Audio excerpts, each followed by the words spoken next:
everyone, welcome to our latest video in the Head in the Cloud series hosted by Citrus Global. Here with me today is Raul Pinto. He's the Technical Project Manager working at Portal München currently. Raul, it's a pleasure having you here today. Thanks very much for joining us. Thanks for having me. No worries, I'll leave it to you to introduce yourself shortly. Thank you. My name is Raul Pinto. I live in Munich. I'm an employee of München.de, Portal München.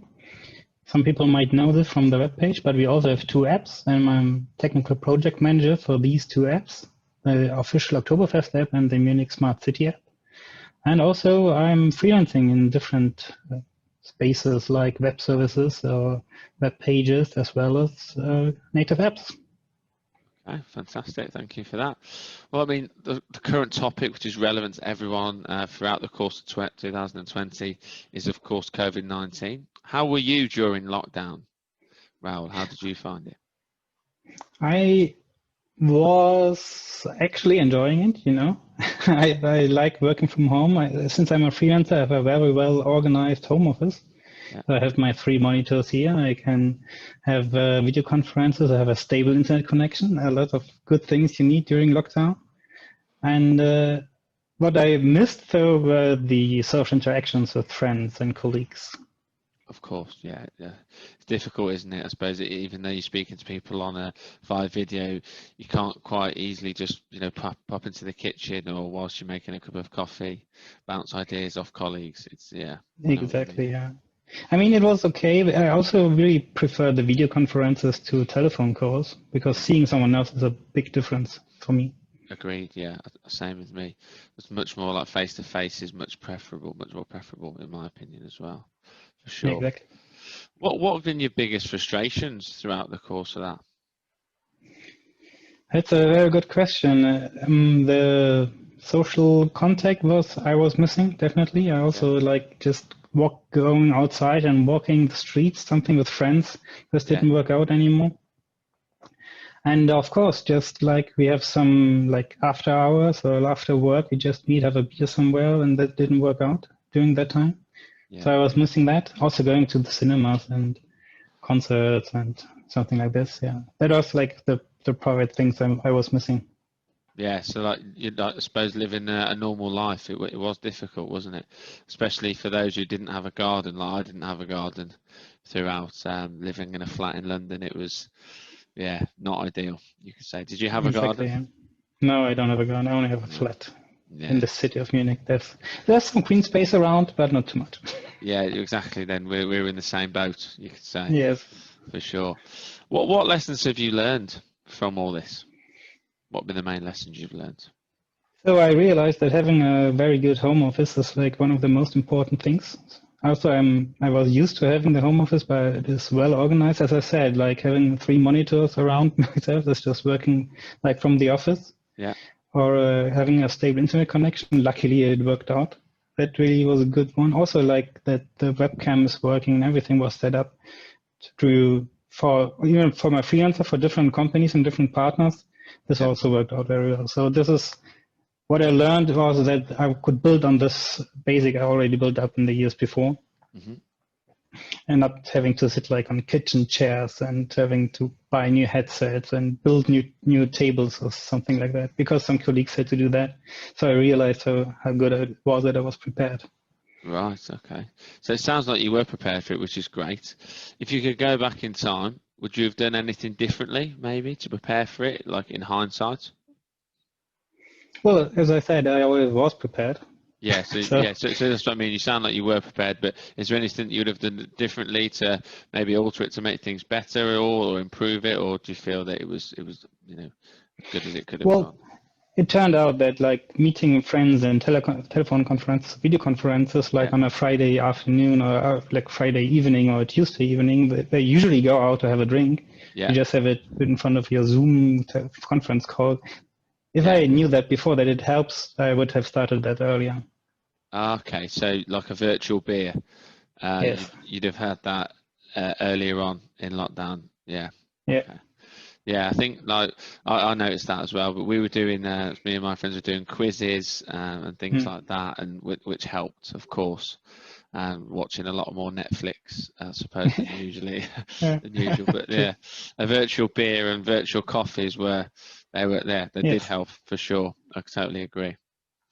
Okay. What, as a result of coronavirus, what do you think is here to stay for the foreseeable, for you personally, for businesses and for companies, etc.? Well, I hope home office is here to stay because I enjoy that. Not going to the office early in the morning, Mhm. like having to get up too early actually. Also the video conferences because it's a lot of it helps a lot because we are only our partners from the Munich DE portal. Right. It's we don't go far. Like it's always in the same city, but still it's like half an hour trip or something to go Yeah. to another office. Yeah. To that partners, and sometimes we enjoy going there, but it takes a lot of time, of course, if you go there and go back and everything. So a video conference is a lot easier and a lot faster. Yeah. Also, on the other hand, I will say that having the video conferences, you need to have a break between the video conferences because people started thinking like, okay, I can stop this conference and go to another call like 1 minute later.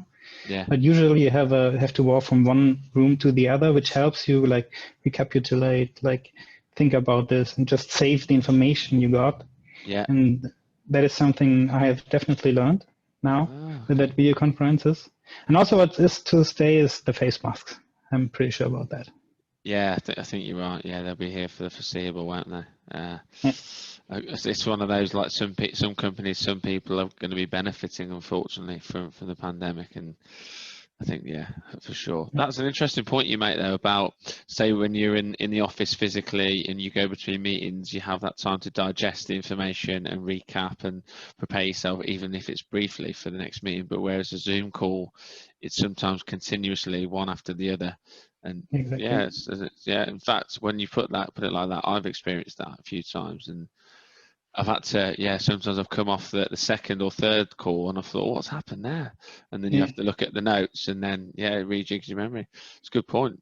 Very If interesting you point. made the notes, sometimes you just forget to do them. Well, because in the meetings before, I was always saving it into my head and then I put it like on my ticket system or something Yeah, similar. But now it was like, as you said, meeting after meeting, head to head, yeah, head back to head, and the information was just gone after that. yeah, no, it's good. Yeah, it's very true. Sometimes in one ear and out the other. Exactly. We're all guilty for that, absolutely. So obviously what you've learned and, as a result of what's happened, what advice would you give to businesses moving forwards?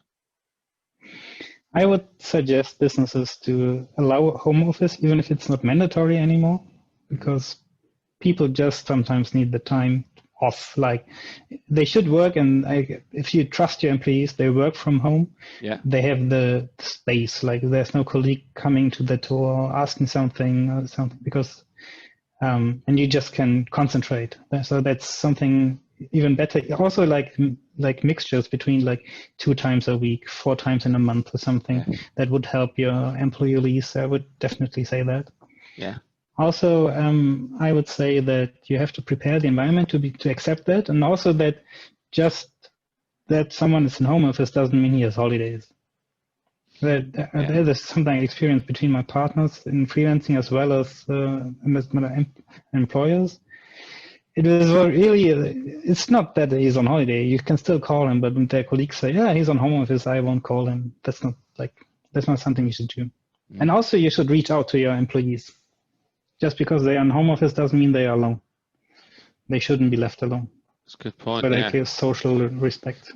So it's still interact with them and try and maintain that level of interaction. Exactly. Like if someone is in home office for 2 weeks, you should just definitely reach out. Yeah, I would agreed. say. Yeah, agreed. Like going on conversations that I've had with various candidates and clients throughout this pandemic, I think it's safe to say that there will be a lot more working from home flexibility moving forward, for sure. And it sometimes hopefully will enable businesses to, I suppose, not miss out on certain talent because of that. Yes, But exactly. it does depend, doesn't it? Some businesses that have said they wanted more remote work and spoke about new prospects and propositions, and they've still demanded some on-site time, even with all Yeah, that's going on. So it does vary. yeah. Interesting. What would you ask of a modern talent partner?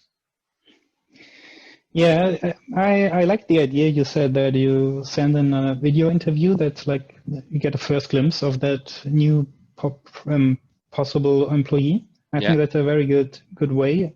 Also because it's not time dependent. Like in a way that I can watch that video whenever I have the time to do that. I don't get disrupted in my current work by a phone call or something. yeah. And I think it's easier to decide whether we invite them or not. It is a lot Yeah. more of a, yeah, it's a lot more of a personable approach. So rather than, you know, your traditional, I suppose, recruitment style or talent management solutions of being, you know, looking at a CV, it does add a lot more of a personal approach, and because, and as you say, it's more time consuming, so it saves time for you guys. So Yeah. the hiring Yeah, well, manager. it's more flexible, you can say. But also, I really like those CVs or resumes because at least you can see, okay, did they study? Did they not study? Where can I put in? Oh, here's information, or like he has experience, or she has experience in that domain. That is something we usually need to Yeah, know. yeah, of course. Okay, fantastic. Well, look, thank you so much for your time. And you know, if there's anything else that you'd like to add for the Head in the Cloud series. Let me think. Actually, I don't. No problem at all. Well, look, I want to thank you very much for your time. Hopefully, we can have you on as a guest in later on in the series for more relevant topics when things have settled down with COVID-19, of course. But in the meantime, I wish you all the success throughout the rest of the year. Sure. And it's been You a too. pleasure having you on. Thank you very much. You take care. You too. Bye bye. Bye.